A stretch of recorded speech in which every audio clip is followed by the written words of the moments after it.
Bom, teve que interromper por causa dos 15 minutos. Então, voltando, né? Essa expressão vai produzir, né?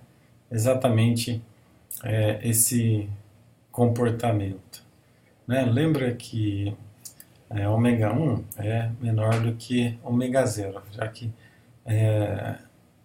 se a gente fala em termos de frequência, né? Então, a gente vai ver que essa frequência natural do sistema é essa frequência relacionada ao amortecimento, né? Então, o ômega 1 é menor porque devido ao fator gama, ok? Então, é exatamente aquilo que eu estava dizendo, né? Eu tenho uma amplitude máxima. Se fosse só A cosseno de ômega t, então essa onda oscilaria entre A e menos A e menos A. Como eu tenho uma exponencial de menos gama t multiplicando, então ela vai diminuindo cada vez que oscila esta cada vez que ocorre uma oscilação, essa função vai diminuindo. E se eu desenhar por cima, né, do gráfico, o gráfico sólido é o gráfico exatamente da função de onda aqui, e o gráfico pontilhado seria o gráfico da envoltória, ou melhor, de A exponencial de menos gama t, que a gente chama de envoltória da função. Ela vai determinar o máximo que a amplitude da função está alcançando. Ok? É, e gama, né, é constante, né, por causa da diferença entre os fatores. Se isso é verdade, então a gente pode definir um período relacionado à frequência 1 como sendo 2π sobre ômega 1. Ok? Bom, a gente vai passar para o próximo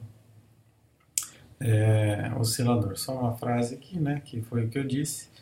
Né, a cada momento, né, que o bloco oscila sobre a superfície, ele está perdendo energia por atrito, ok? Ou na forma de calor, ou em outra forma, ok? Mas mais comum é entender o atrito sendo perdido na forma de calor. Veja que lá no circuito RLC, o efeito Joule também tem mais ou menos esta construção, ok? Bom, o segundo caso é o caso do amortecimento forte. Bom, então isso acontece quando o ômega zero é menor do que gama. Então a gente diz que tem um superamortecimento ou amortecimento supercrítico, ok? É, a raiz, então, agora ela é um número positivo, ok? Então as raízes são reais e a solução, né, permanece na forma original, x de t, que é igual a C1 exponencial de menos gama t mais ômega 2t, mesma coisa aqui, a menos de um sinal, só que esse tem um sinal negativo. Bom, aqui, né, ômega 2 é a mesma quantidade de ômega 1, só que aqui com uma outra interpretação, uma outra condição, certo? Lá, nosso ômega era maior do que o gama, aqui nosso gama é maior do que o ômega. Ok? Então a raiz, né, ela se torna real e positiva. Ok? Eu poderia escrever também, né, dessa forma, simplificando o t, né? Então seria exponencial de menos gama mais o ômega 2 que multiplica t. Exponencial de menos gama menos ômega vezes t. Veja que, né, tanto aqui quanto aqui, o ômega sempre é um número real positivo, né? Então se a gente, vamos fazer uma análise aqui, né? Então esse termo aqui, né, o primeiro, menos gama mais ômega t, né, decresce mais lentamente. Se eu observar esta quantidade aqui, gama, é maior do que ômega. Então ômega, por ser menor do que gama, né, vai produzir um número aqui que é menor do que gama, certo? Porque é gama menos alguma coisa, que é menor do que ele, então esse número é menor ou igual, pelo menos, que gama, né? Então aqui eu vou ter menos gama mais um número menor do que gama. Então aqui essa soma, né, faz com que essa quantidade decresça, né? Ou essa função decresça mais lentamente, né? Então eu tenho, para um caso, né, menos gama mais ômega menor ou igual a zero. E no outro caso, né, eu vou ter, se aqui tiver um sinal negativo, então eu ficaria, a análise desta parte é a mesma, então eu teria menos gama, menos alguma coisa menor do que gama. Então somando, daria um gama maior, só que com sinal negativo. E aqui, pensando assim, seria um gama menor, também com sinal negativo. Então, as duas funções têm decrescimento, só que uma acaba decrescendo mais rápido do que a outra, ok?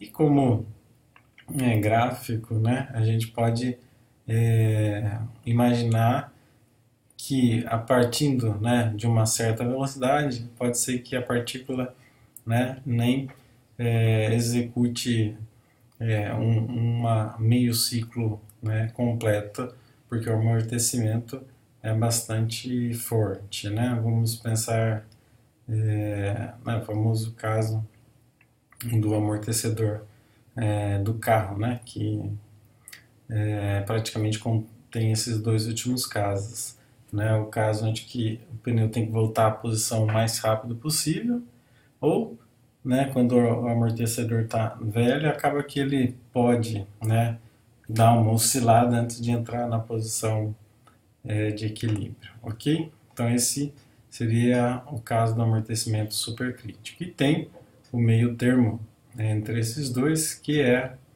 o amortecimento crítico, ok? O amortecimento crítico é quando, né, a quantidade ômega zero é igual a gama, ok? Então, quando isso acontece, né, a gente está no limite crítico, né, digamos assim. Ele nem é subamortecido, nem superamortecido, né? A gente está no limite. O limite acontece quando o ômega zero é igual a gama. Significa que, né, o quadrado aqui, ômega zero ao quadrado menos gama ao quadrado, essa quantidade vai dar zero, então essa raiz da zero sobra só gama, né, no nosso expoente. Então a função pode ser escrita como C1 exponencial de menos gama t, mais C2 exponencial de menos gama t. Mas, como essas duas quantidades são iguais, eu posso somar C1 e C2 e escrever como um outro C qualquer, já que ainda não conheço qual o valor de C. A coisa é que a função, né, se simplifica bastante. Eu acabo tendo C exponencial de menos gama t, ok? Bom, a coisa é que esta solução é simplesmente um decaimento exponencial, não indica nenhuma oscilação, né? Nem que seja uma oscilação mínima possível, né? Então, a teoria das equações diferenciais diz que a solução geral tem que ter uma outra forma, tem que ter uma outra componente aqui, ou seja, eu tenho que tentar reescrever a minha solução como exponencial de menos gama t mais um C2t exponencial de menos gama t, ok? E aí eu consigo recuperar essa característica, né? E graficamente ela teria mais ou menos esta forma, ok? É claro, essas expressões, o interessante, né, seria o aluno ter um aplicativo para plotar esses gráficos, né? E aí verificar à mão, né, que mudando esses valores, ômega zero, gama, eu vou obter nesses casos aqui, ok? Então, graficamente, seria mais ou menos assim. E aqui eu estou considerando uma velocidade inicial positiva, certo? Então, ele começa, né, com uma velocidade inicial, ou seja, a derivada tem inclinação positiva, então ele começa com uma velocidade inicial, e daí o amortecimento crítico, né, seria mais ou menos assim, e o supercrítico seria mais ou menos assim. No caso do crítico, ainda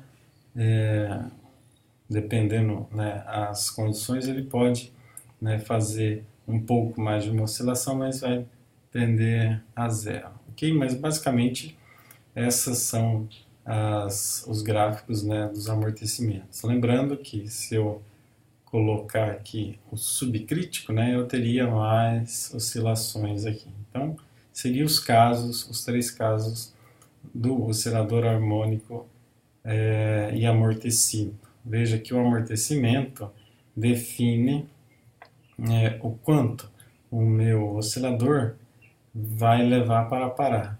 Ou seja, sem o amortecimento, ele oscilaria indefinidamente. Com o amortecimento, ele vai freando, né, o movimento da partícula de massa m. Dependendo a força aplicada de atrito ou viscosa, essa oscilação vai parar rapidamente ou muito rapidamente, como são os três casos analisados aqui. Tudo isso vai depender do valor, né? Lembra que tudo começou reescrevendo gama e K. O K da constante elástica e o C, né, da constante de atrito em termos de gama e ômega. Então, conforme for maior o meu C ou a minha constante elástica, eu vou ter casos diferentes para a oscilação. Okay? E aí vai depender do caso que eu estou estudando ou do objetivo que eu quero alcançar. Ok? Isso a gente vê nos vários exemplos que tem desse tipo. Ok?